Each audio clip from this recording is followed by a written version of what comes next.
We've had training camp, we've had some preseason games, and we have players moving in fantasy football drafts. Starting off with a couple of meaningless tight ends here. Jake Ferguson, our first guy right now. Of course, you're never going to be jumping up and down with excitement to start Jake Ferguson, but there was a big question mark on who the actual starting tight end was going to be for the Dallas Cowboys and what this split potentially was going to look like. I mean, you had Dalton Schultz going over to Houston. Dalton Schultz has been a hyper-productive tight end in fantasy over the past few seasons, and I don't think anybody's out here making an argument that Dalton Schultz is some elite level talent, right? It's just a great situation to be in. You want to be the starting tight end for the Dallas Cowboys. Clearly, that was Jake Ferguson. If you're going to look at the first game this preseason, you had Jake Ferguson 13 snaps with the starters. You had Peyton Hendershot only down there at 6. Now, looks like you can go ahead and you can draft Jake Ferguson as your tight end 3 in underdog drafts. Now, in your regular redraft league with ESPN, you're not going to be drafting Jake Ferguson, just someone to add on your watch list. Now, our next guy will be Luke Musgrave. I mean, we really didn't understand. We couldn't really project what the tight end breakdown was going to be in Green Bay either. But Luke Musgrave is officially the number 1 tight end on this depth chart based off what the team put out. And at the same time, Luke Musgrave saw 12 of the 12 snaps played by the starters this past year. He was out there every single time. Now, if you're looking at his college profile, he didn't have a lot of production in school. I mean, we know that in specific schemes, some tight ends are going to be able to rack up a ton of receiving volume, while others are going to be asked to stay in line and block a little bit more. Doesn't really dictate how they're going to be used at the NFL level, however. Now, we will say very similar to what you have with Jake Ferguson. This is someone that you can be excited to draft as your tight end 3 in an underdog draft, but not really in your regular ESPN redraft league. Now, going over to our next guy, we're going to be looking at Hunter Henry. Now, with Hunter Henry, the biggest news that you have is Mike Gesicki's shoulder injury that maybe is going to linger to the start of the season. Now, we already had some positive reports coming out of training camp regarding the Hunter Henry volume this next season. And with the New England Patriots, and now they finally have an offensive coordinator this next year, we can assume that there's actually some passing volume to go around. With this being said, you can actually draft Hunter Henry as your tight end 3 in underdog drafts. And if you were to wait until the very end of your regular redraft league and you were to decide to punt the entire tight end position, there you can draft Hunter Henry as a depth piece just to see if Gesicki's healthy at the beginning of the year. Now, someone that you're going to be drafting in your regular redraft league as well as in those underdog drafts will be Dalton Kincaid. Now, with Dalton Kincaid, the Bills starters played 6 snaps in week 1, and Dalton Kincaid saw all 6 snaps. Now, you did have some Dawson Knox out there as well, but the snaps that Dawson Knox took, I mean, he was on the field with Dalton Kincaid at the same time, so they are mixing in some 12 personnel. Kincaid, obviously the tight end 1 in this year's rookie class. I mean, he was really productive this final season at Utah, where he went out there and he had 890 receiving yards on the season through only 12 games played. A lot of people expect Dalton Kincaid to be used as a slot wide receiver kind of in this Buffalo Bills offense. Now, what I will say is you can draft them both in your best ball underdog drafts as well as your regular redraft leagues. But in your regular redraft league, if you wait until the end of your draft to take Dalton Kincaid, I'm also going to want to draft someone else because I don't expect Dalton Kincaid to have that large of a workload early on. Now, a tight end that's been moving up boards throughout the entire training camp process has been Darren Waller. Now, Darren Waller has officially jumped Dallas Goedert and Kyle Pitts in fantasy football drafts. And with Waller, you can understand how good this situation is with the New York Giants, right? I mean, at the end of the day, you have no wide receiver locked in here to be the quote-unquote wide receiver 1 on this roster. I mean, that role is open for the taking. And last time we saw that role be open for the taking for Darren Waller on his roster, 2021, he was the tight end 6 in fantasy. In 2020, he was the tight end 2 in fantasy. Now, of course, last year, I mean, he fell off the face of the planet. Last year, you bring in Devontae Adams, and no duh, Darren Waller is going to score fewer fantasy points than he would otherwise. Last season, he fell to 1.6 yards per route run, and in comparison, in 2020, he was actually at 2.4 yards per route run. So a lot of people are betting on the Darren Waller bounce back, and you're seeing that with him moving up boards. But to be completely honest with you, I'd probably rather just draft Kyle Pitts or Dallas Goedert in round 7 than Darren Waller in round 6. Now, getting over to the wide receivers, our next guy is going to be Tank Dell. Now, the reason Tank Dell is rising is simple. He's scored a touchdown in a game that everybody was watching. So the first preseason action we got, everybody wanted to see CJ Stroud. CJ Stroud didn't really do anything, but Tank Dell went out there and he scored that touchdown. Now, what's also encouraging on top of this is he played more snaps than any other wide receiver with the starters. So that is a reason for him to be moving up draft boards. Now, full transparency, I do not think you should go out there and draft Tank Dell just because he caught a touchdown the first week of the preseason. No, you should not go ahead and do that. And full transparency, I don't think you should even draft him in your regular redraft league. While this past year at Houston, yeah, he was a target hog, right? I mean, he was just a volume monster. He had 109 receptions in 13 games played. He almost had 1,400 receiving yards as well. The ceiling will be severely capped in your regular redraft format where it does not make sense to draft him. He was selected in the third round of this year's NFL draft. He is 5'8", 165 pounds.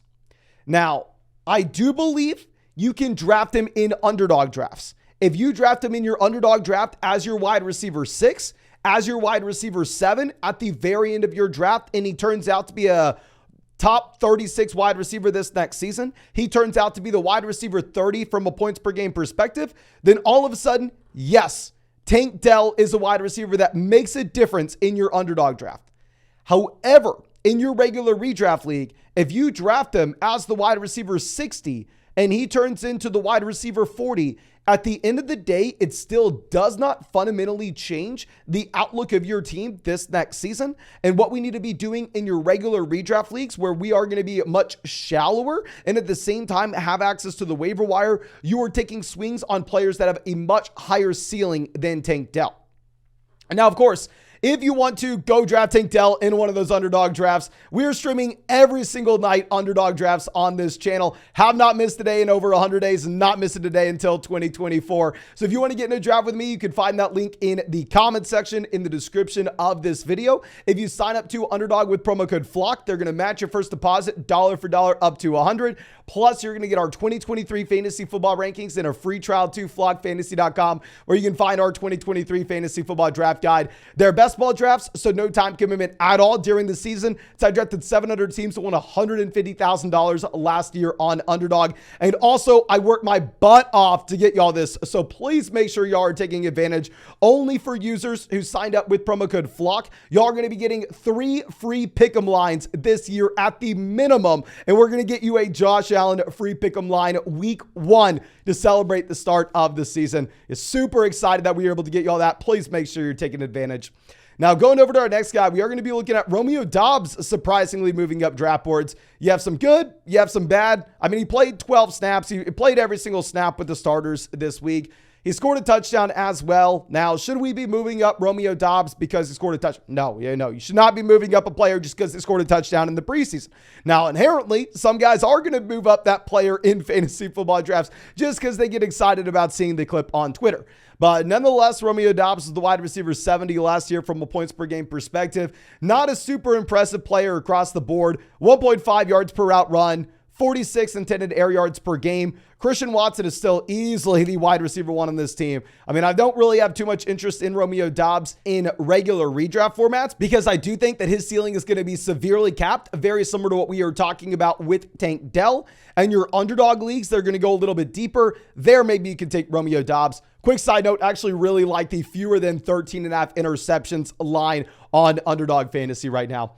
But going over to our next guy, we are going to be looking at DJ Moore as another wide receiver that went out there and put out a very impressive Twitter clip. Just in case you don't know, DJ Moore, yes, took a reception that he caught 2 yards behind the line of scrimmage and turned it into about a 60-yard touchdown.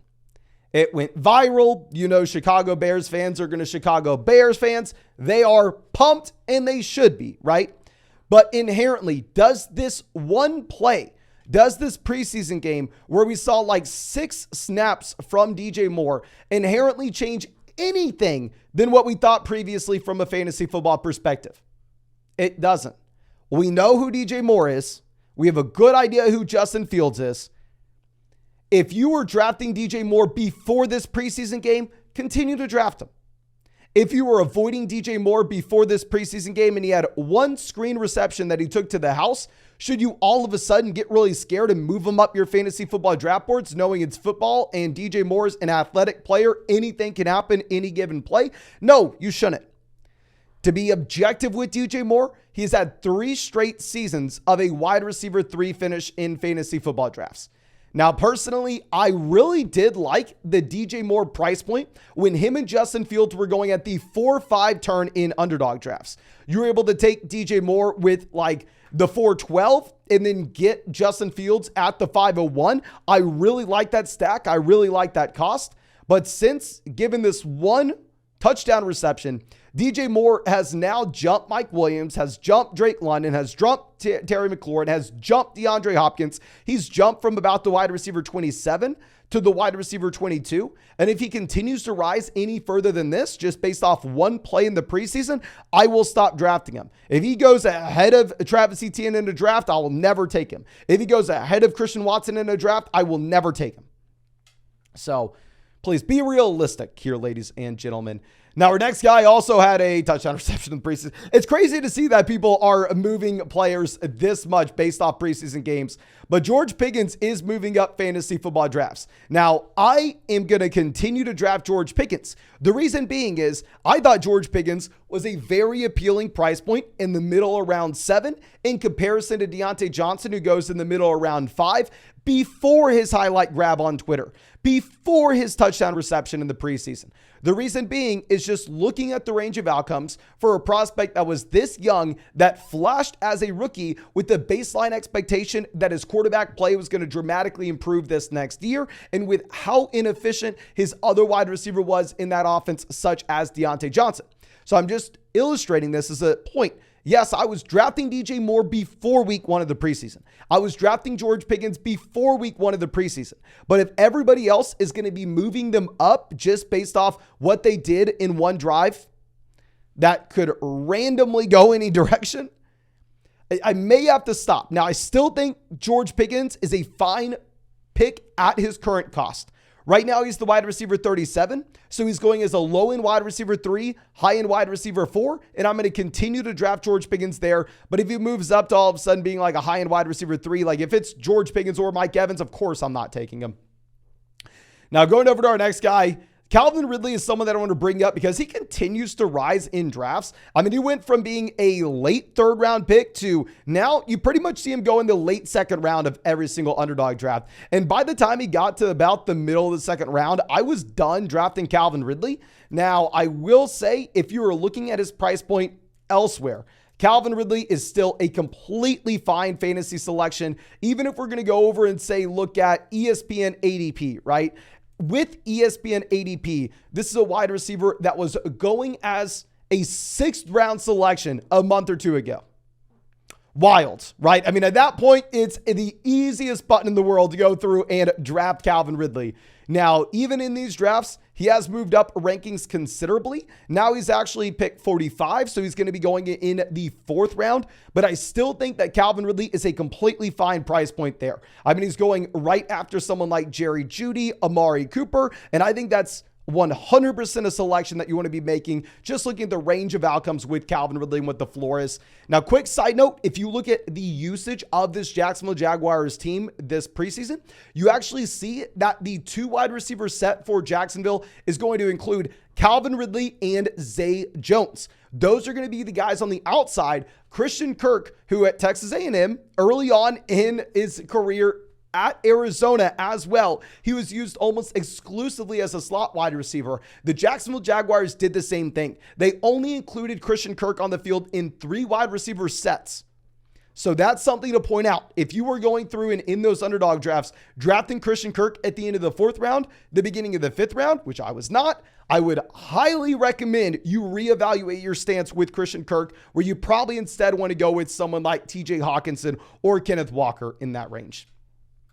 But I think that's all I have for you. Again, thank you so much, ladies and gentlemen, for checking out this video. If you have not done so already, go down there, drop a like, subscribe to the channel if you play fantasy football. And if you want to get in a draft with us, we are drafting every single day on Underdog Fantasy. Find that link in the comment section, find it in the description. Promo code FLOCK is going to get you a 100% deposit match up to $100. Plus, you'll get our 2023 fantasy football rankings, a free trial to flockfantasy.com. And like I said, I worked my butt off to get y'all these pick'em lines this year. And the first pick'em line for everybody who use promo code FLOCK on Underdog will be a free Josh Allen line for week 1.